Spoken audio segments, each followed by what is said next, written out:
Olá, querido amigo, querida amiga, que alegria poder saudá-lo mais uma vez para esse momento especial de estudo da Bíblia através da lição da Escola Sabatina. A minha está aqui em mãos e eu espero que a sua também esteja com você para esse momento onde juntos vamos aprender mais sobre vida, morte e eternidade. Temos o privilégio de ter o Dr. Alberto Tim, um teólogo brasileiro, escrevendo a lição desse trimestre para o mundo inteiro, e a Igreja Adventista em mais de 200 países do mundo está estudando o mesmo tema. Quero aproveitar e parabenizar você, professor da Escola Sabatina, diretor da Escola Sabatina, secretário, secretária, você que está envolvido nesse departamento tão especial que nós chamamos o coração da igreja. Quero parabenizá-lo porque nós estamos completando 170 anos da Escola Sabatina. Desde a primeira lição, que foi escrita lá em 1852 pelo pastor Tiago White. Isso mesmo. Ele foi o autor das primeiras lições da Escola Sabatina, que naquele tempo ainda vinha na revista, o que chamamos de revista adventista, né? E foi no início do século XX que começamos a ter no Brasil a nossa lição em português, e é um privilégio. Nós temos todos os dias acesso à lição para aprendermos mais da Bíblia, especialmente assuntos tão importantes como os que estamos vendo nesse trimestre, o último trimestre do ano 2022. Por isso, seja muito bem-vindo. Antes de avançarmos com o estudo da lição, quero convidar você a se inscrever no meu canal. Por gentileza, se inscreva se você não é inscrito, ative o sininho, deixe o seu like. E se você gosta do conteúdo desse canal, pegue o link, partilhe também no seu grupo de contatos com os seus amigos, para que mais e mais pessoas tenham acesso às verdades da Palavra de Deus. De fato, essa é a nossa missão, disseminar o Evangelho, levar o Evangelho para aqueles que ainda não conhecem. E essa semana estamos estudando aí sobre entendendo a natureza humana. Mais uma vez vamos voltar ao tema da mortalidade da alma e entender que é uma estratégia satânica enganar a humanidade, levando muitos a pensar de que a alma é imortal. Com isso, muitos não estão preocupados com a ética na vida, em entender o que é certo e o que é errado, porque finalmente, se a alma não morre, eu vou viver do jeito que eu quero e esperar ver depois. Mas a palavra de Deus tem sábios conselhos para todos nós e vamos então essa semana entender mais sobre a natureza humana. Mas antes de avançarmos com o estudo da Bíblia, eu queria convidar você a nós fazermos uma breve oração pedindo a bênção do Senhor para o estudo. Pai querido, obrigado por estarmos reunidos como amigos e irmãos mais uma vez e suplicamos que o Teu Divino Espírito ilumine a nossa mente para que nós compreendamos a Tua vontade e a verdade a respeito desse tema tão crucial. É a nossa oração. Em nome de Jesus. Amém. Pois bem, amigo, pegue a sua lição e vamos então à terceira lição desse quarto trimestre do ano 2022. O verso para memorizar, Gênesis capítulo 2, verso 7, que diz: Então formou o Senhor Deus o homem do pó da terra e lhe soprou nas narinas o fôlego de vida e o homem passou a ser alma vivente. Eu gosto dessa tradução aqui, da ARA, Almeida Revista Atualizada, porque ela vai bem ao ponto. Deus junta o pó da terra ao fôlego de vida e o homem passou a ser alma vivente. Vimos na semana passada que a primeira mentira contada por Satanás é de que a alma ou o ser humano não morre. A serpente disse para Eva: Eva, pode comer, é certo que não morrereis. E é claro que havia uma tensão ali entre o que o diabo declarou e aquilo que Deus havia declarado. Deus havia dito: no dia em que você comer do fruto, você certamente morrerá. E o diabo vem e apresenta ali a primeira mentira do Éden: é certo que não morrereis. Interessante que Satanás, ao apresentar ali essa falácia, ele estava lançando as bases para uma doutrina que hoje é muito defendida: a crença na imortalidade da alma. Ali as bases foram lançadas. E milênios depois, muitas pessoas continuam acreditando na mesma mentira que Satanás contou para Eva lá no jardim. ela é tão forte e é por isso que nós precisamos harmonizar estas duas falas. Não tentar harmonizar, desculpa, né? Alguns tentam harmonizar, apresentando ali hipóteses, como por exemplo, o corpo é que morre, a alma não. Então, Deus disse uma verdade, porque o corpo morre. O diabo também disse uma verdade, a alma não. Veja, nós não cremos nisso. A palavra de Deus nos ensina claramente de que a alma é mortal. E a despeito das tentativas filosóficas e até científicas para harmonizar, a Bíblia nos diz ou nos pergunta: que harmonia pode haver entre a luz e as trevas? Nenhuma. Então nós temos que olhar para a Bíblia e essa semana vamos olhar para o Antigo Testamento com a pergunta: o que a Bíblia ensina no Antigo Testamento sobre a natureza humana? Na parte de domingo, um ser vivente, nós temos aqui as igualdades e as diferenças entre homens e animais. Gênesis 1, versos 24 a 27, nos falam de como os animais vieram à existência. Assim está escrito, Gênesis 1, 24 a 27. Disse também Deus: produza a terra seres viventes conforme a sua espécie, animais domésticos, répteis e animais selváticos segundo a sua espécie, e assim se fez. Verso 25. E fez Deus os animais selváticos segundo a sua espécie, os animais domésticos conforme a sua espécie, e todos os répteis da terra conforme a sua espécie, e viu Deus que isso era bom. Qual é a origem dos animais? Eles foram criados por Deus da terra. Aqui diz Deus: produza a terra seres viventes. O verso 26 diz então: também disse Deus: façamos o homem à nossa imagem, conforme a nossa semelhança, e tenha ele domínio sobre os peixes do mar, sobre as aves dos céus, sobre os animais domésticos, sobre toda a terra e sobre todos os animais que rastejam pela terra. E criou Deus, pois, o homem à sua imagem, a imagem de Deus os criou, homem e mulher os criou.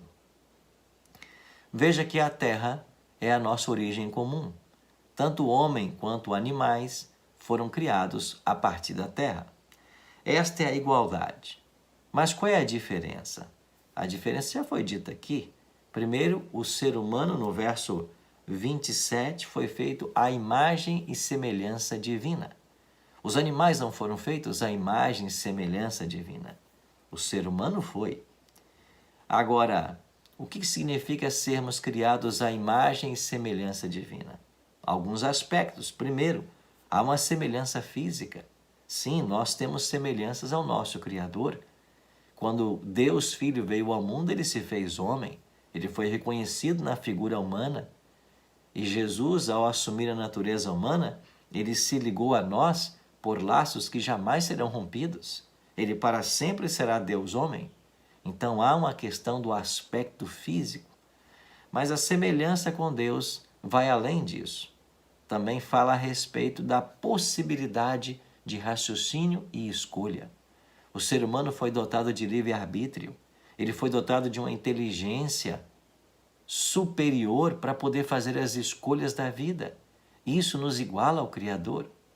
Alguns também falam num outro aspecto, a capacidade do homem de reproduzir. Quando nós damos origem a filhos, nós estamos participando com Deus no processo criativo. Isso tem a ver com a semelhança com Ele, dar origem ao novo ser. Bom, tudo isso nos fala a respeito das semelhanças. Então, o homem, bem como o animal, são seres viventes. Ambos foram formados da terra, mas há, porém, uma distinção. Deus moldou o homem fisicamente e depois soprou nele o fôlego de vida. É o que está em Gênesis 2:7. Então formou o Senhor Deus o homem do pó da terra e lhe soprou nas narinas o fôlego de vida e o homem passou a ser alma vivente. Primeiro Deus moldou um boneco de barro e ali estava Adão, sem vida. E para que esse boneco pudesse viver, Deus então coloca nele o seu fôlego, o sopro de vida. O homem foi criado então à própria imagem e semelhança divina. O livro de Gênesis explica que a introdução do sopro no corpo divino físico de Adão o transformou em um ser vivente. A expressão hebraica é Nefesh Hayah, que literalmente significa alma vivente. Com isso, nós concluímos de que o ser humano não tem uma alma, ele é uma alma. Infelizmente, por causa das questões filosóficas e da influência dos gregos, o helenismo na cultura ocidental, muitas pessoas, especialmente no Brasil, creem como Platão, no dualismo, uma separação entre corpo e alma. E na visão platônica, a alma é boa e o corpo é mau. E a alma está presa num corpo e ela será liberta na morte. Isso influenciou de tal forma a religião brasileira que no Brasil é quase que comum os cristãos acharem que quando a pessoa morre, a alma se separa do corpo e ela é uma entidade consciente.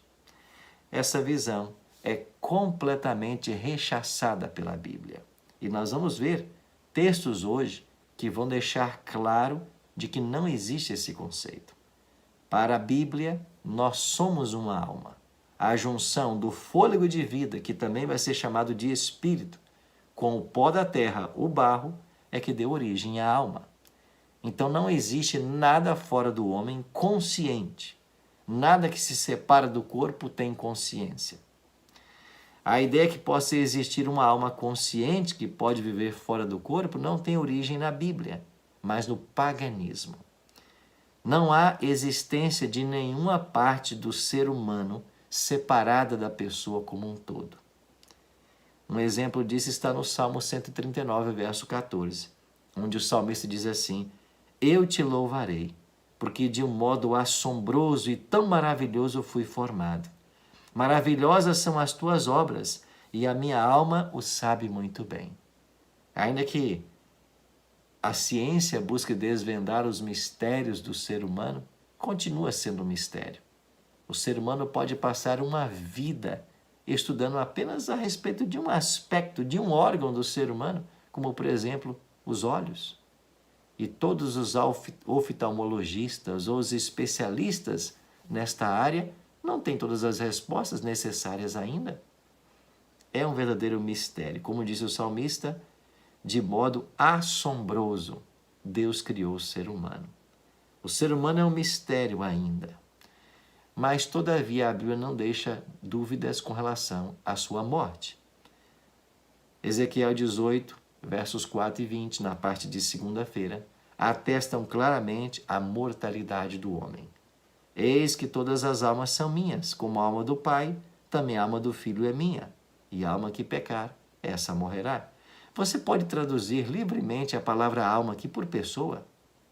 A pessoa do Pai, a pessoa do Filho são minhas, e a pessoa que pecar, essa morrerá.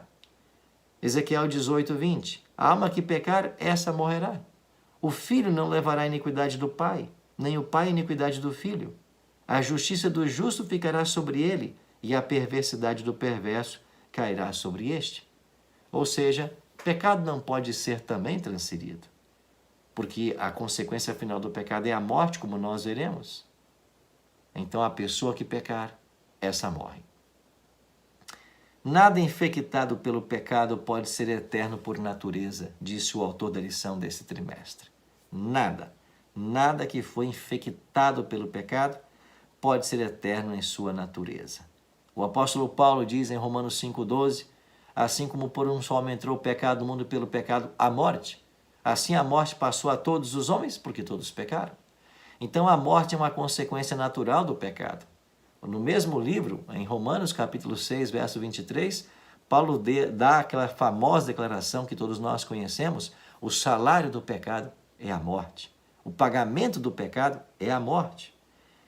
Agora há um detalhe interessante aqui. A morte física de uma pessoa implica na cessação da existência dela como alma vivente. Duas coisas. Primeiro, uma vez que somos seres humanos e pecadores, estamos no processo inevitável de envelhecimento e morte. Essa é uma consequência natural do pecado. Todo mundo que nasce, ele já começa a envelhecer. E o destino certo é a morte. Segundo ponto, essa verdade invalida o pensamento de que a alma é imortal, porque finalmente a morte existe e todos estão destinados a ela.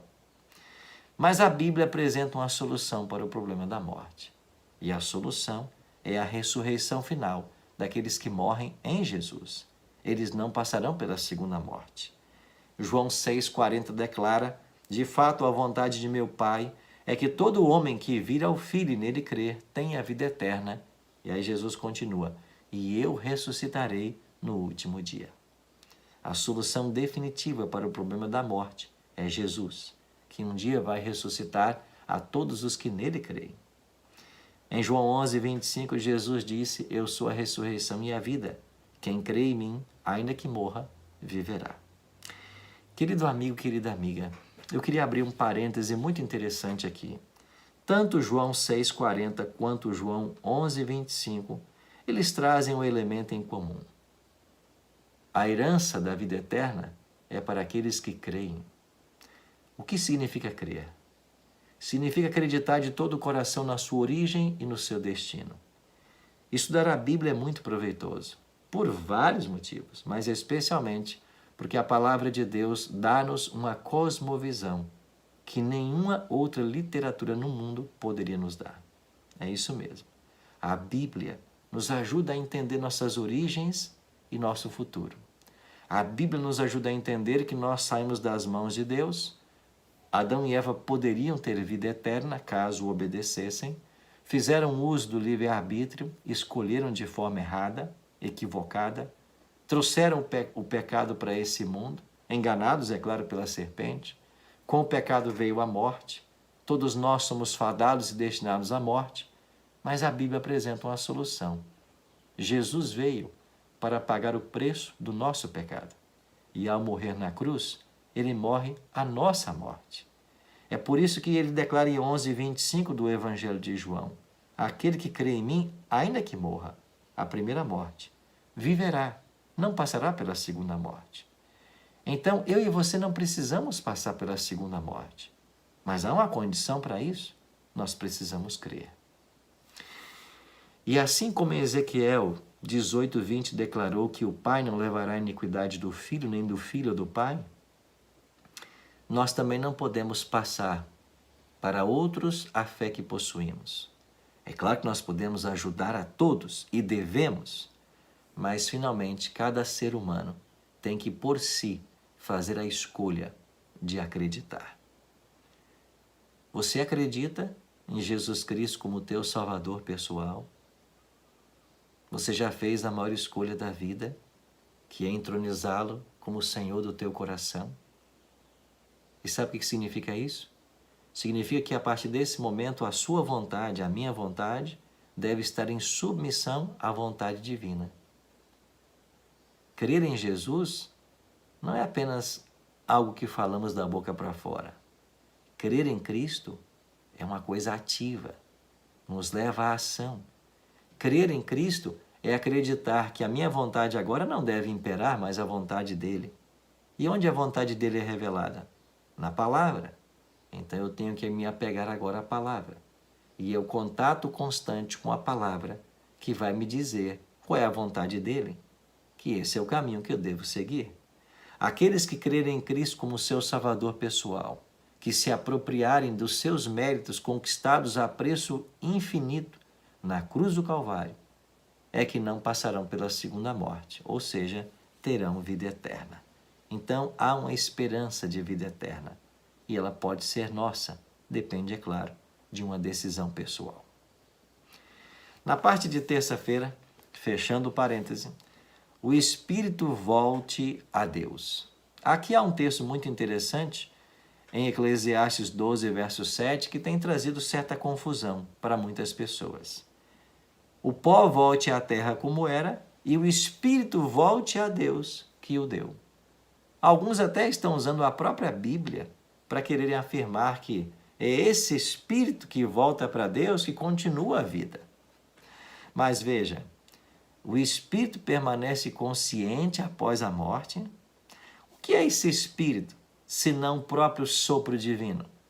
Nós não lemos em Gênesis 2, verso 7, Então formou o Senhor Deus o homem do pó da terra e lhe soprou nas narinas o fôlego de vida, e o homem passou a ser alma vivente? Nós somos uma alma, e nós passamos a ser uma alma quando veio a vida, o sopro de vida nesse boneco de barro. Na morte, os elementos se separam. Eu vou dar um exemplo claro para você. Eu tenho aqui uma luz que ilumina o meu rosto para ficar melhor a imagem. Esta luz só pode iluminar se houver, primeiro, a própria luz e, segundo, uma energia que ative essa luz. Deixa eu até tentar fazer um teste aqui bem simples para você perceber. Você percebe que eu posso desligar essas luzes e quando eu desligo, muda a aparência? É isso aí. Para que eu possa ter a luz, eu preciso não apenas da lâmpada física, mas eu preciso de uma corrente elétrica. O ser humano, para que viva, não basta o boneco de barro. Tem que haver a corrente de vida, que é o sopro divino. Quando a pessoa morre, é porque esse sopro é interrompido. E é por isso que no Salmo 104, 29, tem um texto que é fantástico. O salmista diz: se ocultas o rosto, eles se perturbam. Se lhes cortas a respiração, morrem e voltam ao pó da terra. A morte é esse corte da respiração, porque a vida é o sopro divino dado ao homem e através dele. A lição falou essa expressão. Então nós respiramos, porque Deus sopra em nós. Quando alguém morre, é porque Deus cortou o sopro. Não existe mais alma. Esse pó da terra não é consciente. Nem o sopro é consciente. Só há alma se os dois estiverem juntos. É isso que ensina a palavra de Deus. Então eu e você devemos crer de que esse espírito, que é o sopro que volta para Deus, não é nada consciente. É simplesmente o poder divino que deu vida ao boneco. É o sopro de vida através do qual nós vivemos e existimos. E agora, quando esse sopro é cortado, o que acontece? Acontece um estado de inconsciência. E a Bíblia é clara em dizer que esse estado de inconsciência é um sono. Vamos ver aqui Jó 3, verso 11 e depois o 13. Em Jó 3, 11 nós lemos: por que não morri eu na madre? Por que não expirei ao sair dela? Jó está dizendo. E no verso 13: porque já agora repousaria tranquilo, dormiria, e então haveria descanso para mim. Jó está dizendo que a morte é um sono. E ele estava passando por tantas provas que ele disse que se ele tivesse morrido ao nascer, ele estaria descansando, estaria dormindo. O Salmo 115, 17 apresenta a mesma verdade. Os mortos não louvam ao Senhor, nem os que descem à região do silêncio. Morto não louva.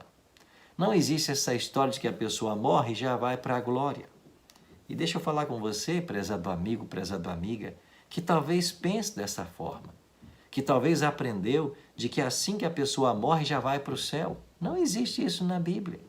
Em nenhum texto das Sagradas Escrituras esse ensino tem base. Salmo 146 diz: sai-lhes o espírito e eles tornam ao pó. Nesse mesmo dia perecem todos os seus desígnios. Eclesiastes 9:5 diz: porque os vivos sabem que hão de morrer, mas os mortos não sabem de coisa nenhuma. Eclesiastes 9:10 diz: tudo quanto vier à tua mão para fazer, faze-o conforme as tuas forças, porque no além para onde tu vais, não há obra, nem projetos, nem conhecimento, nem sabedoria alguma. A morte é um estado de inconsciência. A morte é um sono. É isso que a palavra de Deus declara. Então essas ideias de que a pessoa quando morre já vai direto para a glória com o Pai, ou já vai para o purgatório, ou vai para o inferno, vai para um local de tormento eterno. Nada disso se sustenta à luz da Bíblia. A Bíblia é clara e transparente. Nós somos mortais e quando morrermos, vamos para um sono, para um estado de inconsciência, até a ressurreição. Eu tive até pensando no título dessa lição, não quero ser prepotente, né? Mas eu colocaria vida, morte e ressurreição. Porque esse é o ciclo de todo ser humano. Não vida, morte e eternidade. Vida, morte e eternidade é o ciclo dos salvos. Mas mesmo as pessoas que se perderem passarão por uma ressurreição. É por isso que Jesus falou lá em João 5, 28 e 29, que um dia, a voz dele, todos os que morrem ressuscitarão. Os que tiverem feito bem para a ressurreição da vida e os que tiverem praticado o mal para a ressurreição do juízo. Mas todos ressuscitarão. Mas é claro que a lição está sendo destinada aos fiéis de Deus, para todos nós. E então o nosso destino será vida, morte e eternidade. Eternidade. Mas a morte não pode gerar pânico, como disse a lição. Mesmo que os mortos não sabem de nada, nós que estamos vivos, não podemos ficar em pânicos por causa da morte. E a lição trouxe 3 motivos. Primeiro, porque não há um inferno de fogo eterno. Não há. Não há um local onde a pessoa após a morte vai para ficar em tormentos eternos. Isso é uma mentira que talvez alguém contou para você. Segundo, há uma recompensa maravilhosa. E a recompensa que Deus está preparando para todos aqueles que creem em Cristo é a vida eterna, que será dada quando Jesus voltar. O símbolo da vida eterna que nos será dado será uma coroa de ouro que Jesus vai colocar em nossas cabeças quando ele voltar. O Apocalipse fala disso. Mas há um terceiro motivo pelo qual não precisamos entrar em pânico. A morte é apenas um estado de sono. A morte é apenas um curto espaço de tempo. Aliás, para o morto o tempo nem existe. A lição trouxe uma ilustração na parte de sexta-feira bem interessante. Se você já passou por uma cirurgia e teve que tomar anestesia geral em algum momento, você apagou e voltou logo em seguida, não foi isso? Ainda que tenham passado várias horas, né? A morte é bem isso. A morte é um sono. As pessoas, quando morrem, elas perdem a consciência e elas recobrarão a consciência na ressurreição. As que creram em Cristo vão recobrar a consciência na volta dele e vão receber o dom da vida eterna e vão para os céus morar com ele por 1000 anos e depois nessa terra por toda a eternidade. Aqueles que não creem em Cristo, eles vão morrer e no mesmo instante, porque para morto não tem tempo, ele vai acordar na segunda ressurreição. E essa segunda ressurreição é a ressurreição dos ímpios, que finalmente serão destruídos pelo fogo eterno. São os 2 destinos que a Bíblia nos apresenta. E a lição, na parte de quinta, concluiu falando a respeito de descansar com os antepassados. As pessoas, quando morrem, a Bíblia usa 2 expressões para falar da morte e do sepultamento. Primeiro, foi reunido ao seu próprio povo. E uma segunda expressão, descansou com seus antepassados. O primeiro exemplo é de Gênesis 25:8, Abraão. Gênesis 25:8 diz assim: expirou Abraão, morreu em ditosa velhice, avançado em anos, e foi reunido ao seu povo. Ou seja, ele foi sepultado, onde já estavam sepultados os parentes que morreram anteriormente. E um outro exemplo é o de Davi, que aparece em 1 Reis 2:10. Davi descansou com seus pais e foi sepultado na cidade de Davi. Davi descansou com seus pais, com seus antepassados. Então essas 2 expressões, elas falam um pouco da morte, né?